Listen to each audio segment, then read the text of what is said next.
Hello everyone. America అధ్యక్షుడు Donald Trump ఈయన గత కొన్ని రోజులుగా భారతదేశం మీద ఏదో పగబట్టినట్టుగానే వ్యవహరిస్తున్నట్టు తెలుస్తుంది. ఆయన తీసుకునే నిర్ణయాలు అలా ఉన్నాయి కాబట్టి. అయితే ఇప్పుడు అక్కడ ఉండే కొంతమంది తీసుకునే నిర్ణయాలకి ట్రంప్ గారికే కాస్త రివర్స్ అయినట్టు తెలుస్తుంది. ఒకసారి దీని గురించి డిస్కస్ చేసేద్దాం. ప్రస్తుతం మనతోటి పొలిటికల్ అనలిస్ట్ జగదేవ్ గారు ఉన్నారు. వెల్కమ్ చెప్తాం. Hello sir. హాయ్ జకీర్. అయితే ఏంటి సార్ ట్రంప్ గారికి రివర్స్ కొట్టడం ఏంటి అసలు సీను? ట్రంప్ రెండోసారి అధ్యక్ష పీఠం ఎక్కిన తర్వాత మన దురదృష్టమో లేదంటే వాళ్ళ కుటిల బుద్ధికి వాళ్ళకే తిప్పి కొట్టడమో తెలియదు, కానీ చాలా ఇబ్బందులు వస్తున్నాయి. ఒకటి, వాళ్ళు దేశం చాలా అప్పుల్లో కూరుకుపోయింది. ఆ అప్పుల్లో కూరుకుపోవడం, దాన్ని అధిగమించడానికి మేమే గొప్ప అని బేరాలు పోవడానికి, మా అండదండలు లేనిదే ప్రపంచంలో ఏ ఒక్క దేశము మనుగడ సాగించలేదు అనే బిల్డప్లకి ఈ ట్రంప్ ఓవర్ యాక్షన్ అది క్లియర్గా కనబడిపోతుంది. అరే ఎంతసేపు ఇప్పుడు తల్లిదండ్రులు అంటుంటే పిల్లలే పడట్లేదండి. ఎవడో పక్క దేశం వాడు వచ్చి మన మీద బిల్డప్ ఇస్తారంటే ఎవడు ఊరుకుంటాడు? వాడు మనకేమన్నా రాజా? లేదా మన చే ఎన్నుకోబడ్డ ఒక ప్రెసిడెంటా, ప్రధాని? ఆ ఒక్క దేశానికి ఆడు ప్రెసిడెంట్, ప్రపంచానికి ప్రెసిడెంట్ కాదు కదా. ఎంత శాంతియుత చర్చలు, శాంతి కోసం పాటుపడే ఐక్యరాజ్య సమితి మాటే ఒక్కొక్కరు వినట్లేదు. ఇప్పుడు రష్యా గురించి ఐక్యరాజ్య సమితి ఎంతో ప్రయత్నించింది, లేదు వీడు అసలు ఉక్రెయిన్ వినట్లేదు, జెలెన్స్కీ గాడు తోక జాడిస్తున్నాడు, నేను అసలు ఆడ తోక కట్ చేసేవారు నేను వదలని చెప్పేశాడు పుతిన్. అటువంటి పరిస్థితుల్లో ఎవడికెవడు గొప్ప కాదు, ఎవడికెవడు పోతే పోరా అనుకుని ఉన్న పరిస్థితుల్లో వీడొచ్చి నా మాటే చెల్లాలి, నువ్వు నా మాట వినకపోతే నీకు సుంకాలు విధిస్తా, నీకు అది చేస్తా, ఇది చేస్తా, నీ వాళ్ళందరూ నీ దేశ ప్రజలందరూ తిరిగి పంపించేస్తా అంటే ఎవడు ఊరుకుంటాడు? సరే, దీని మీద మనకు సుంకాలు విధించిన తర్వాత మొన్న లాస్ట్ వీక్ ఇప్పటి నుంచి అర్ధరాత్రి నుంచి టారిఫ్లు అప్లై అవుతున్నాయి. ఈలోగా ప్రధానమంత్రి మోదీ గారికి ఫోన్స్ వచ్చాయి, రాయబార వ్యవస్థ నడుస్తుంది. అటువైపు వాళ్ళ వైట్ హౌస్ ఆర్థిక సలహాదారు, అకాడమికల్ అడ్వైజర్ ఉంటాడు ఒక ఆయన, పేరు రీలానో ఏదో సంథింగ్, ఆయన తర్వాత మన జయశంకర్ గారు వీళ్ళతో మాట్లాడుకొని మీరు ఎట్లా చేయాలి, మీరు మాకు పాడి పంటలు పాడి అంటే పశువులకు సంబంధించిన పాలు, వీటి మిల్క్ ప్రొడక్ట్స్ సంబంధించి, అలాగే వ్యవసాయం సంబంధించి మేము మీ దాంట్లోకి ఎంటర్ అవుతున్నాం, మా బిజినెస్ని యాక్సెప్ట్ చేయండి అంటే మోదీ గారు ససేమిరా నో అనేసారు. ఆంక్షలు విధిస్తామన్నారు, విధించుకోండి, దిక్కునోడు చెప్పుకోండి అన్నట్టుంది. ఒకవైపు అమెరికాకి పాకిస్తాన్కి పిలిచి రెచ్చగొట్టుకుంటున్నాడు, మీరు వెనక ఉన్నాను రెచ్చిపోండి, పిచ్చి పాకిస్తాన్కి తెలియదు, వీడు రెచ్చగొట్టి వదిలేస్తాడు, తర్వాత మనం అటాక్ చేస్తే అటు సైడ్ అయిపోతాడు. మాకేం తెలియదు, మేము శాంతి కోరుతున్నాం, మేము యుద్ధం ఆపమని చెప్తున్నాం అని చెప్తాడు. ఇది మొన్న ఆపరేషన్ సింధూరికి చెప్పినట్టు. ఇన్ని వ్యవహారాల మీద చైనాకి భారత్కి ఎలాగూ పడదు కదా, చైనాను వాడుకుందాం అనుకున్నాడు. కానీ మనకన్నా చైనా వాడికి అమెరికా వాడాడంటే మరికొద్ది చిరాకు. ఎందుకు? చైనా వాడికి మన మీద కొంతైన దేశ ప్రజలకి అభిమానం ఉండడానికి కారణం, చైనాలో ఎక్కువగా బౌద్ధ మతం పాటించడం ఒకటి, మన పక్కన దేశాలు ఉన్న భాగం విషయంలో కూడా కొంత సనాతన ధర్మం కూడా వాళ్ళు ఇక్కడ సంబంధించిన ఏదైతే సనాతన ధర్మం యొక్క మూలాలు ఉన్నాయో అవి వాళ్ళు కూడా మన దగ్గర ఉండే మర్మకళలకు సంబంధించి కానీ, యోగా లాంటి విషయాలు కానీ, ఇవన్నీ కూడా వాళ్ళు కూడా రిలేటివ్గా మన దగ్గర నుంచి వలసగా వెళ్ళేవి.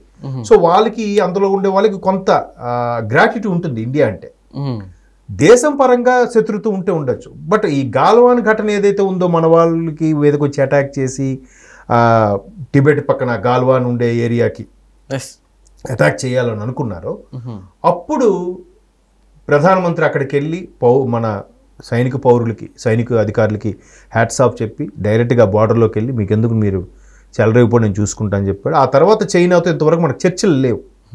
మరలా ఇప్పుడు రేపు సెప్టెంబర్ 1 నుంచి ఆ చర్చలు జరగబోతున్నాయి. ఏది షాంఘై కోఆపరేషన్ చర్చలు సమావేశాలు ఈసారి కన్నా పటిష్టంగా జరగబోతున్నాయి. అంటే అందులో చైనా, భారత్ కీలకం, దాంతోపాటు మధ్య ఆసియాలో ఉన్న అంటే పాకిస్తాను, జపాన్, ఇవన్నీ కూడా, తూర్పు ఆసియా, జపాన్, మధ్య ఆసియాలో ఉన్నవన్నీ కూడా వచ్చి పార్టిసిపేట్ చేయబోతున్నాయి.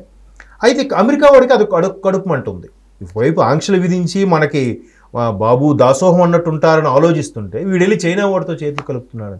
చైనా వాడికి కూడా ఎలాగా, అరే మనం ఇండియాతో కలిస్తే అమెరికా వాడిని ఈజీగా బీట్అవుట్ చేస్తాం, వాడి దగ్గర టెక్నాలజీ ఉంది, మ్యాన్ పవర్ ఉంది, ప్రతిదీ కూడా నువ్వు అమెరికా వాడు ఏ ప్రొడక్ట్ దించినా దానికి వితిన్ సెకండ్స్లో చైనా కూడా ఆ ప్రోడక్ట్ దించేస్తాడు. ఎస్ దించడమే కాక అమెరికాలో ఉండే అత్యంత సెక్యూర్డ్ కంపెనీ అయిన యాపిల్ లాంటి సంస్థలు కూడా ఒక ప్రోడక్ట్ రిలీజ్ చేస్తే దానికి విత్ ఇన్ ద సెకండ్స్లో విత్ ఇన్ ద మినిట్స్లో చైనాలో దాంట్లో బగ్ కనిపెడుతున్నారు.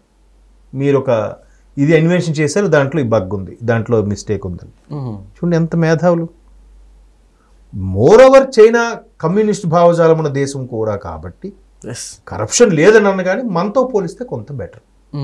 కాబట్టే అంత త్వరగా అంత జనాభా ఉన్నా కూడా అఫ్కోర్స్ మనకన్నా భూభాగం పరంగా విస్తీర్ణ పరంగా కూడా చాలా పెద్దది. అంత జనాభా మీద కూడా వాళ్ళ కరప్షన్ని కొంతలో కొంత కంట్రోల్ చేసుకోగలిగారు. చాలా బాగా ఎదుగుతారు. ఇప్పుడు అదే చైనాలో ఇప్పుడు భారతదేశంలో ఎవడైనా మనకి ఇంక్రిమెంట్ ఇవ్వకపోయినా లేదంటే బోనస్ ఇవ్వకపోయినా ఫ్యాక్టరీలో వర్కర్స్ ఏం చేస్తారు? స్ట్రైక్ చేస్తారు, లాకౌట్ ప్రకటిస్తారు.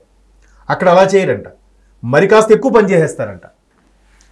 అంటే ఎక్కువ ప్రొడక్షన్ అవుట్పుట్ దించేస్తారు. ఇప్పుడు వాడికి మార్కెట్లోకి 100 ప్రొడక్ట్లు కావాలి, ఆ 100 ప్రొడక్ట్లు సేల్ చేసుకుంటే ఆ టార్గెట్ రీచ్ అయినట్టు ఆ సంవత్సరానికి అవుద్ది అనుకుందాం. వాళ్ళు ఏం చేస్తారు? 150 ప్రొడక్ట్లు ప్రొడక్షన్ అవుట్పుట్ తీసేస్తారు. అప్పుడు కంపెనీ వాడికి లాసేగా. అక్కడ ముడిసరుకు అంతా అయిపోతుంది, ఎక్స్ట్రా ప్రొడక్ట్ అవుట్పుట్ వచ్చేసింది, అది సేల్ అవ్వదు. సో అలాగే ఎక్స్ట్రా పని చేసి వాడికి షాక్ ఇస్తారంట. వాళ్ళ మెంటాలిటీ చూస్తారు ఎలాగుంది. సో అటువంటి చైనాతో భారతదేశం ఇప్పుడు కరచాలనం చేస్తుంది అని అంటే మరోవైపుగా మోదీ గారు ఎన్డీఏ కూటమి యొక్క స్కెచ్ ఏంటంటే అమెరికా వాడికి చెంపపెట్టులా ఉండాలంటే చైనాతో కరచాలనం. చైనా అంటే పడకపోవచ్చు మనకి, ఎందుకు ఈ ఎంత ఇదైనా వీళ్ళు మళ్ళీ పాకిస్తాన్కి సపోర్ట్ చేస్తున్నారు కాబట్టి చైనా అంటే మనకి కొంత ఇదే ఉంది. బట్ అమెరికా వాడితో పోలిస్తే మన పక్క దేశం కదా వీడు, కొంతలో కొంత బెటర్ కదా. సో అలాగా చైనాతో కలిపి వాడిని దెబ్బ కొట్టాలని మాత్రం భారతదేశం ఎత్తుగడ వాళ్ళకి అర్థమైంది. కాబట్టే వైట్ హౌస్ ఎకనామిక్ అడ్వైజర్ ఎవడైతే ఉన్నాడో ఆయన చెప్పాడంట, ఈ ట్రంప్ గారు తీసుకునే చర్యల వల్ల కొంచెం భారత్ అలాగే అమెరికా మధ్యన సత్సంబంధాలు దెబ్బతినే అవకాశం ఉంది అన్నట్టు కూడా. దీనివల్ల అమెరికాకు వచ్చే పెట్టుబడుల్లో కూడా అమెరికా చేసే వ్యాపార లావాదేవీలకు కూడా ఇబ్బంది కలగొచ్చు అని ఒక స్టేట్మెంట్ ఇచ్చాడు. వైస్ ప్రెసిడెంట్ కూడా అదే అంటున్నాడు కదా, ఒకవైపు ట్రంప్ గారు ఆరోగ్యం బాగాలేదు, బట్ ఎనీ టైం నేను అధ్యక్ష పీఠం ఎక్కడానికి సిద్ధంగా ఉన్నాను, నేను ఆ బాధ్యతలు మోయగలను అంటున్నాడు ఇండైరెక్ట్గా. బయటికి ట్రంప్ గారికి ఏం కాలేదు, he's all right, no problem, will be get will soon అని చెప్తున్నప్పటికి కూడా ఏవైనా జరిగినా నేను అధ్యక్ష పదవికి నేను సిద్ధంగా ఉన్నానని చెప్తున్నాను. ఎందుకు? ఇండైరెక్ట్గా ఆయన ఇచ్చే స్టేట్మెంట్ కూడా అమెరికాలో రెండోసారి ట్రంప్ ప్రెసిడెంట్ అయిన తర్వాత బాగా దాయాదులు దేశాలు, బాగా సన్నిహితంగా ఉండే క్రిస్టియన్ మైనారిటీ దేశాలు కూడా కొన్ని బెడుచుకుంటాయి. దాంట్లో బెస్ట్ ఎగ్జాంపుల్ ఇజ్రాయెల్. ఇజ్రాయెల్ ఎప్పుడు అమెరికాకి ఫేవరే, ఇజ్రాయెల్కి కూడా అమెరికా ఎప్పుడు ఫేవరే. బట్ అది కూడా ఈ ఇరాన్ వీటికి సంబంధించిన కొన్ని అటాక్స్ చేస్తామని అంటే ఎందుకు శాంతం అన్నాడు పెద్ద బిల్డప్కి. ఆ శాంతం అనేది ఇజ్రాయెల్ వారికి నచ్చలే. సో అమెరికా ఏదో ప్రయత్నాలు చేస్తుంది, కానీ దీనివల్ల భారత్ కూడా మోదీ గారి యొక్క ఈ ప్రధానమంత్రిగా ఉండే ఏదైతే ముందు దేశాలన్నీ కలిశారో, దేశాలందరినీ ఒక దగ్గరికి చేర్చుకున్నాడో, సఖ్యత పెంచుకున్నాడో, వ్యాపారాలు చేసుకుంటున్నాడో, మేక్ ఇన్ ఇండియా కాన్సెప్ట్ చేస్తున్నాడో, ఇవన్నీ కూడా మెల్లమెల్లగా అధిగమిస్తూ ప్రపంచ దేశాలకి ఇదిరా భారత్ అని చూపించే ప్రయత్నం చేస్తున్నాడు. దాంట్లో భాగంగా ఇప్పుడు చైనాతో కరచాలను, అమెరికా వాడికి కడుపుమంట. Okay sir.